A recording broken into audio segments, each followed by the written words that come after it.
تم توبہ کرو گے تو ان پر تمہارا غلبہ کر دیں گے اور مال اور بیٹوں سے ہم تمہارا مدد کریں گے۔ دیکھو توبہ کرنے سے اللہ تعالیٰ مال بھی دیتا ہے اور بیٹوں کو بھی دیتا ہے اور اناج بھی دیتا ہے اور تمہاری عمر بھی بڑھتی ہے اور تمہارا گناہ بھی معاف ہو جاتا ہے۔ توبہ کا برکت اتنا ہے، تو اس لیے اللہ کے سامنے ہمیشہ اللہم اغفر لی توبہ کرتے رہنا، اس سے بڑھ کر دعا ہے ہی نہیں۔ پھر جب تم توبہ کرو گے تو ان پر تمہاری غلبہ کر دیں گے اور مال اور بیٹوں سے تمہاری مدد کریں گے۔ اور ہم دیکھو، ہم کا مطلب اللہ تعالیٰ تمہاری جماعت کو بڑھا دیں گے۔ دیکھو جماعت مطلب کیا ہے؟ امت بڑھ جائے گی، یعنی کیونکہ تم کو اولاد زیادہ ہوں گی توبہ کی برکت سے، ٹھیک ہے۔ اگر اچھے کام کرتے رہو گے تو اپنی ہی نفع کے لیے اچھے کام کرو گے، دائیں ہاتھ میں تمہارے نام اعمال آئیں گے۔ اور اگر پھر تم برے کام کرو گے تو بھی اپنے ہی لیے جو بائیں ہاتھ میں آئیں گے۔ پھر جب پچھلے بار کی میعاد آوے گی، یعنی دوسرے مرتبہ، ہم پھر دوسروں کو مسلط کریں گے تاکہ مار مار کر تمہارا منہ بگاڑ دے۔ اللہم اغفر لی۔ اور جس طرح وہ لوگ پہلی مرتبہ مسجد بیت المقدس میں گھسے تھے، یہ پچھلے لوگ بھی اس میں گھسے پڑے اور جن جن پر ان کا زور چلے سگو برباد کر ڈالے۔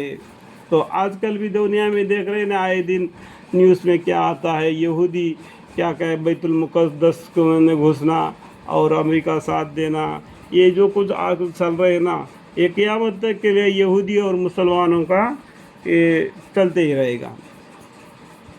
یہ قرآن میں اللہ تعالیٰ نے پیشن گوئی بتلا دیے، وہ کر رہے گا۔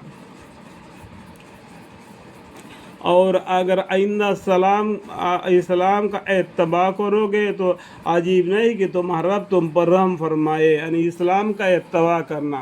یہودی اور نصرانی لوگوں وہ اپنے کتاب کے اوپر اکڑے رہ گئے، تو وہ اگر 1,25,000 پیغمبر آئے، سبھی آدمی اپنے اپنے پیغمبروں کے ساتھ ہی اکڑے رہیں گے، جس طریقے سے یہودی نصرانی رہ گئے تو کتنے حصے بن جائے گا۔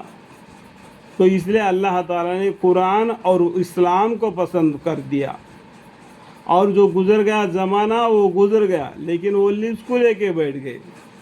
اور اگر آئندہ اسلام کا اتباع کرو گے تو عجیب نہیں کہ تمہارا رب تم پر رحم فرمائے۔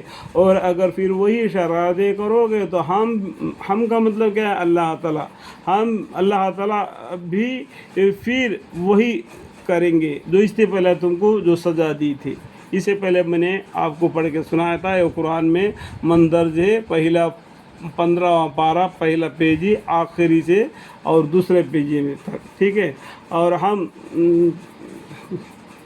یعنی اللہ تعالیٰ جہنم کا اسے کافروں کا ذیل خانہ بنا ہی رکھا ہے۔ تو یہ قرآن کا معنی پڑھتے وقت ہے نا، الفاظ کو سمجھ لینا کہ آپ کا مطلب کیا ہوتا ہے۔ پیغمبر صلی اللہ علیہ وسلم کو انڈائریکٹ آئی مخاطب، پیغمبر صلی اللہ علیہ وسلم کو انڈائریکٹ میں نام بلایا گیا ہے، اور قیامت کو بھی انڈائریکٹ میں بہت سی جگہ پر الگ الگ نام سے بتلایا گیا ہے، اشارہ کیا گیا ہے۔ اور یہاں پر بھی ہم کا مطلب کیا ہوتا ہے، تو اللہ تعالیٰ نے جنت کو کون بنایا؟ اللہ ہی نے بنایا نا، اس بات کو تو سمجھ جاتے۔ تو یہاں پر بھی ہم کا مطلب کیا ہے؟ اللہ تعالیٰ، ٹھیک ہے۔ اور ہم یعنی اللہ تعالیٰ نے جہنم کو اسے کافروں کا ذیل خانہ بنا ہی رکھا ہے، جو نافرمانی کرتے ان کے لیے۔ اللہم اغفر لی۔